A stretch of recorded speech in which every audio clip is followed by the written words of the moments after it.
individual and how they guide me in everything that I do. Last year was the first time I really dove into understanding how I view myself and outlined which values are the key players in how I navigate my decisions, how I communicate effectively, and how I choose to connect with others. I believe there are a number of moments in our lives where we find ourselves questioning how to move forward. Do we listen to our intuition? Do we look at others to guide us? Or do we merely take a leap and hope for the best? I've come to believe that when we're able to connect with ourselves fully and not feel like we have to question our own beliefs or stance, this is when we are grounded in our truth. I always love viewing my life with a simple line. When you hold appreciation for who you are and your values, your heart will always be safe. For myself, my heart holds the most truth, and it's been an incredible, guiding light for me. I'm sure many of you are able to relate to that, as we all have experienced individual milestones, life curveballs, and even those moments that have taken our breath away, both for the good and the bad. The days turn to months, yet the crumble stays the same. A stale, crusty hunk, he whispers, "Don't forget my name." Still the bumbleberry crumble remains. You can sing this with me. Still the bumbleberry crumble remains. Let's hear it. Still the bumbleberry crumble. Oh, very nice. Keep that going. Still the bumbleberry crumble remains. Lest we mention rhubarb Betty. Oh, the bumbleberry crumble remains. The butter in my tarts. Oh, the bumbleberry crumble.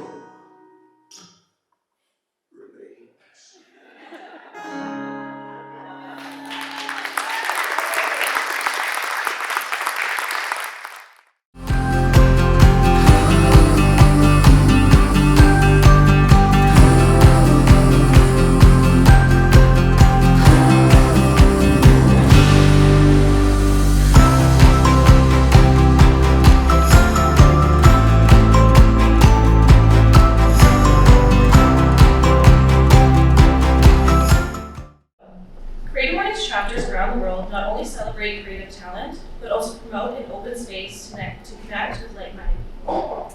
CreativeMornings is guided by a powerful manifesto, which we read at every event. Here's the manifesto. Everyone is creative. The creative life requires bravery in action, honesty, and hard work. We're here to support you, celebrate with you, and encourage you to make things you love. We believe in the power of community, face-to-face connections, and learning from others, in jazz hands and high fives. We bring together people who are driven by passion and purpose, confident that they will inspire one another and inspire change in neighborhoods and cities all around the world. Everyone is welcome. The Winnipeg chapter has also made a commitment to reflecting diversity and ensuring inclusion for our events.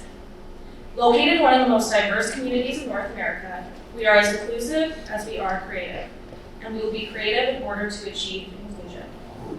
We believe in the value of diversity of perspectives, audiences, and industries as we create safe events to debate and discuss what it means to be creative. We will celebrate multiple approaches and points of view, and we will be mindful and purposeful in building a culture where these differences are not only valued, but celebrated. I'm now very pleased to welcome our speaker for today, Jessica Dumas.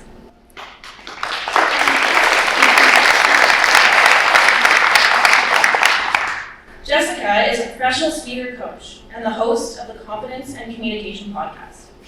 She has been recognized for her professional expertise as a recipient of a number of inspiring awards, including the Manitoba 150 Women Trailblazer Award from the Nellie McClung Foundation for 2021, and Ace Murphy's Most Fascinating Manitobans for 2019. She even has a 2017 TEDx talk called The Journey to a Woman's Identity. Jessica's volunteer contributions have gained wide respect across Manitoba and Canada. She has served as chairperson for both the Winnipeg Chamber of Commerce and the Indigenous Chamber of Commerce, and continues to sit on numerous committees and boards at the executive level. Jessica is a powerful role model and advocate for women's empowerment, leading others to overcome challenges by developing personal strengths, vision, and self-confidence. She also has an Instagram, which is jessicadumas.ca, at jessicadumas.ca, which I love to look at because it really helps me with my confidence. So before I came up here, I was scrolling through Jessica's Instagram. She has a really funny one about imposter syndrome, which I related to. So thank you, Jessica. Jessica was also one of the founding members of Creative Mornings, Creative Mornings Winnipeg, and was our first MC for several of our first online sessions. We're grateful to welcome Jessica back today, so please help me in welcoming her to the crowd.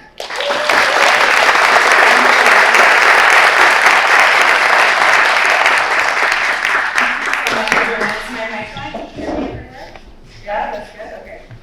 Awesome. Thanks so much for having me. I'm really excited to be here, especially in this beautiful place. And Duncan and I had a couple of comments about it being really early, and I'm definitely a morning person. I'm up early, but I'm not talking this early. So that's, I think, for me, the funny part. So I'm excited to share with you a brand new talk that I put together for this morning. And it's something that I've been working on for myself personally, and something that I work with my clients with, my coaching clients. So what I want you to consider this morning with the thought of truth in mind is the fact that there might be another version of you that exists right now. And this is the best, the hottest, the sexiest, the smartest, and the most successful version of who you could possibly be. That person exists right now. So I want you to think about the person that doesn't hit snooze 4 times in a row. That person that gets up at 6 a.m. and goes for that run when it's -10 or -20. Some people do it. And sometimes those are things that we want to do. Sometimes there's something in us that wants to write a book, but we hold back and we haven't written that book. Or we want to be more confident in asking for something that we want, but we hold back and we don't ask for that thing that we want. Or there's that version of you who wants to be that public speaker. So imagine that version of you that's doing those things actually exists right now. As a person who has coached and worked with and engaged with hundreds, maybe thousands of people, people will confess to me lots of things over the years. And actually, it's happened to me even before I was a coach. People would always come up to me and confess things to me, their biggest dreams, their biggest fears. And I believe what's made me a really good coach is I also do that practice of sharing my biggest fears and my biggest goals, because I want people to know that I get it. So, as was mentioned in my bio, in 2019, I was chairperson for the Winnipeg Chamber of Commerce. And they're one of the largest business organizations in Manitoba. I'm sure everyone has heard of them. And it was a really exciting time for me. I was getting congratulations messages from all over the place, and that was something that was really fun for me. I was getting letters from the mayor's office, from ministers from the province, and senators from Ottawa and the Canadian Chamber of Commerce, and all of these people with these really big titles. And if you know me at all, you know that I'm okay with attention. I kind of like a little bit of attention. I'm not afraid of that. However, that was a lot. And I was like, why did I say I would do this? This is crazy. And also, they're going to realize that I don't know what I'm talking about. And I don't know what I'm doing. Has anyone felt that ever? I've known a lot.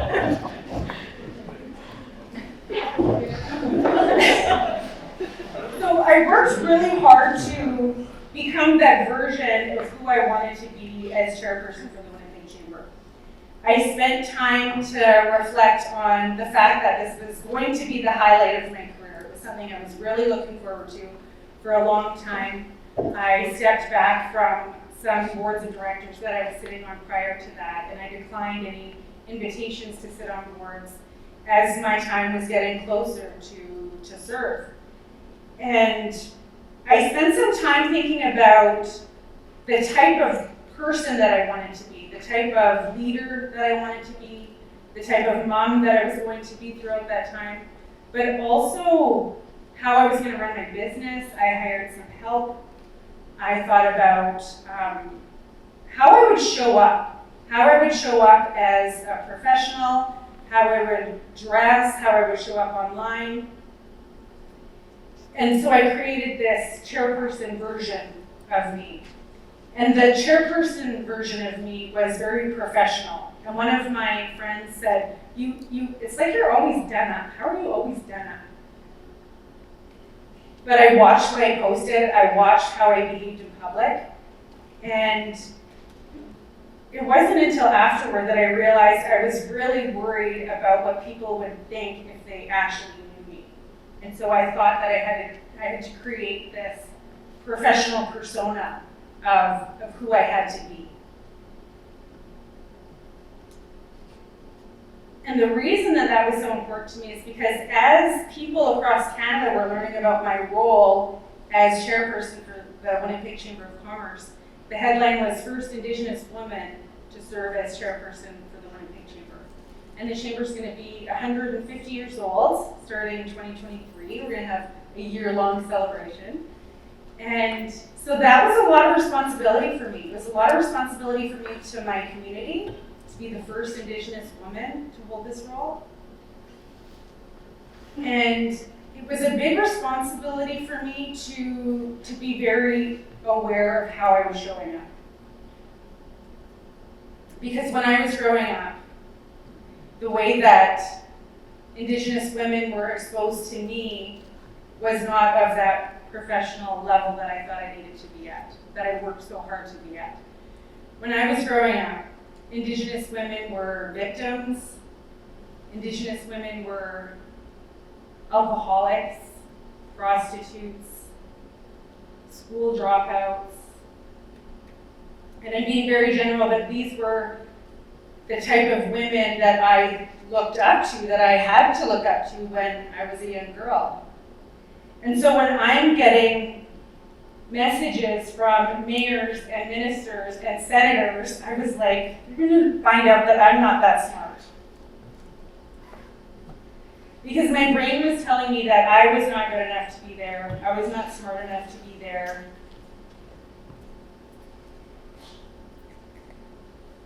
And my brain was telling me to stop pretending to be someone that you're not. Because that was something that an ex-boyfriend had once said to me.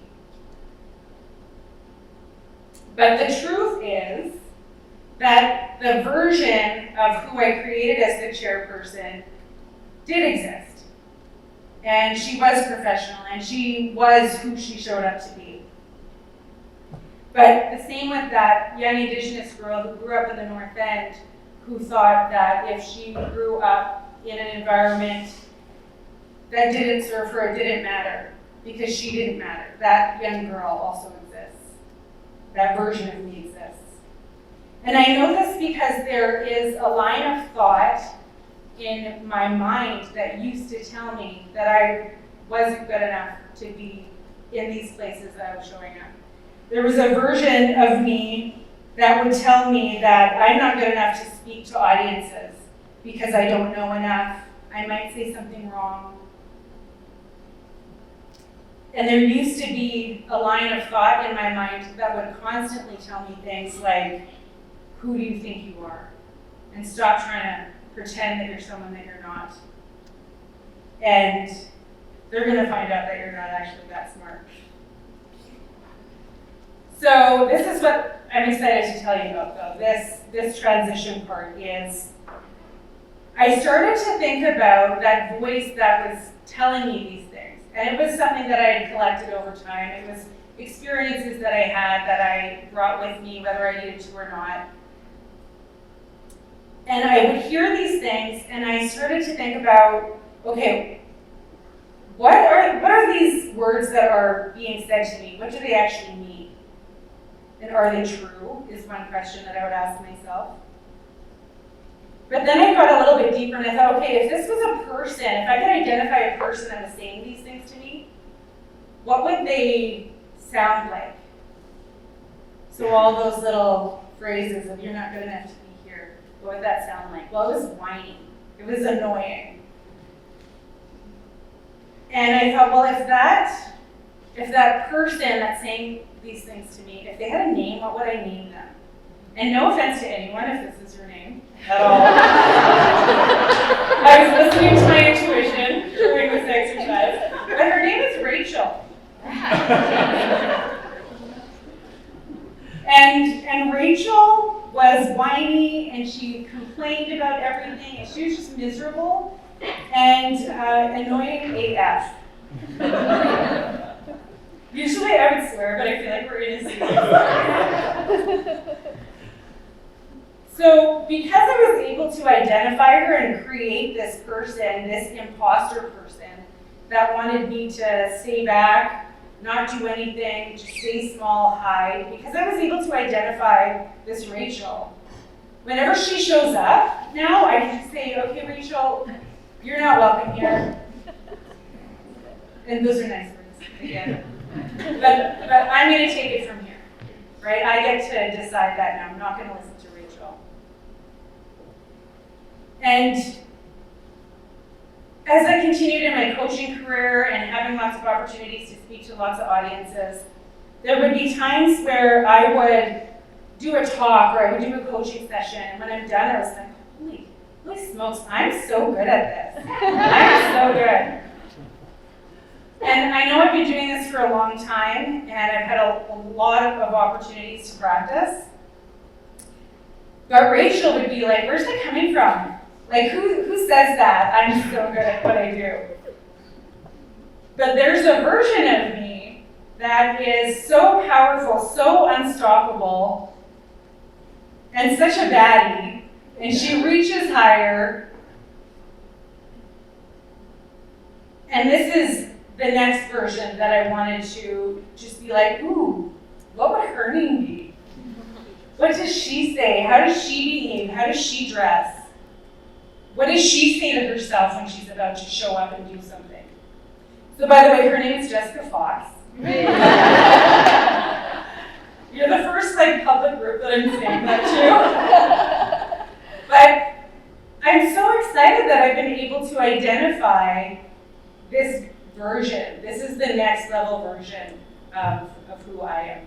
And Jessica Fox is sexier. She is so much more smarter, so much more confident. Everything always works out for her. She always gets special treatment wherever she goes. She's making more money than she's ever made in her life. And she's in love, and she's a better mother, and her sons love her for it. But overall, she's unstoppable. And I get to create that version. And the best part of it is I also get to embody that version. I get to decide and create who that is. And then I get to decide who I'm going to listen to. Who's going to inspire me today? Is it going to be Rachel? Because she still shows up every once in a while. But I get to decide when Jessica Fox is going to show up. Because the truth is, if I had little Jessica listening to me, and if I could tell her that you can create this next level version of who you want to be, she already exists. If you can define her, then you can start to become her.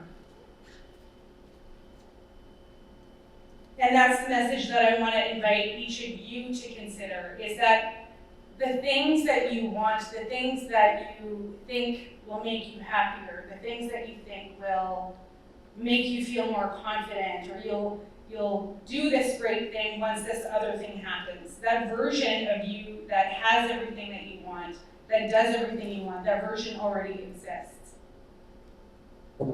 And so all you have to do is create it and start to embody it and step into it and leverage who you're going to choose that you're going to show up as. And I hope that you choose the version that doesn't doubt, that doesn't hold you back, the version that doesn't say that you're not good enough to be there, that you're not smart enough to be there, and that everything is always working out for you, and that version of you that knows that everything is always going to work out, everything is always going to be okay. Because that version of you already exists right now. And I'm so thankful for my work, and I'm so thankful for the opportunity to come and share that with you today. So thank you so much.